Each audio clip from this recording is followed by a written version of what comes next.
The year was 1946. जा तो रहे थे, but the real question was how would power be transferred and at what cost? Four forces had broken the British Empire grips: Quit India movement, Netaji's India's National Congress, the Royal Navy Mutiny, and World War II, which has completely drained British treasury and it will to hold on. Britain के उस time के प्रधानमंत्री Clement एटली ने एक बात promise किया था, वो है India's freedom. But the only debate left was how. What followed was one of the most dramatic political battles this nation has ever witnessed. A Game of Thrones played in the final years of British rule, and yet it barely appears in our history book. To understand what happened, we need to understand the 1946 election. Since the Government of India Act of 1935, Indians had the power to elect the provincial government.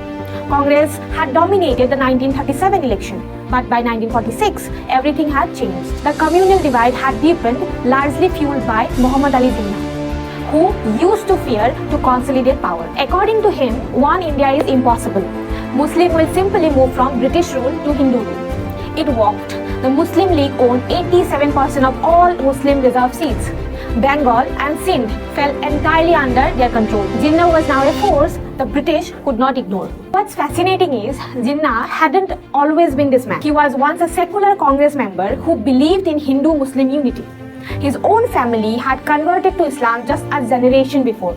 But after breaking with Gandhi in 1920 over the civil disobedience movement, he left for London and returned completely different person. Now he had one goal, that is Pakistan. And then came the movement that changed everything. Congress President Nehru casually told the media that Congress might change the cabinet mission. Those words were published. Jinnah felt betrayed. He announced Direct Action Day on 16 August 1946. India will either be divided or destroyed. The epicenter was Bengal.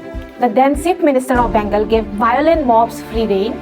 Police were told to stand aside. By the time it ended, Calcutta had become a city of corpses. 6,000 people killed, 15,000 injured.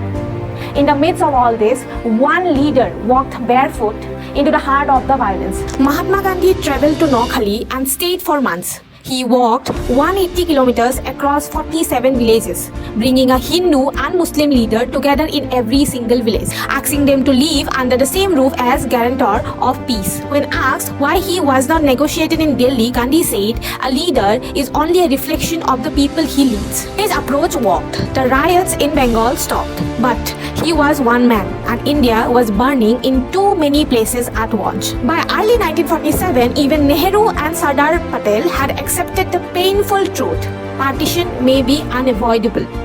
Working with the Muslim League in the interim government had become impossible. Every decision was blocked. The country was paralyzed. But Gandhi refused to give up. He met the new Viceroy, Lord Mountbatten, and made a stunning proposal. That was make Jinnah the prime. He was willing to have 300 million Hindus governed by Jinnah if it meant keeping India as a whole. Mountbatten agreed, but only if Congress did too.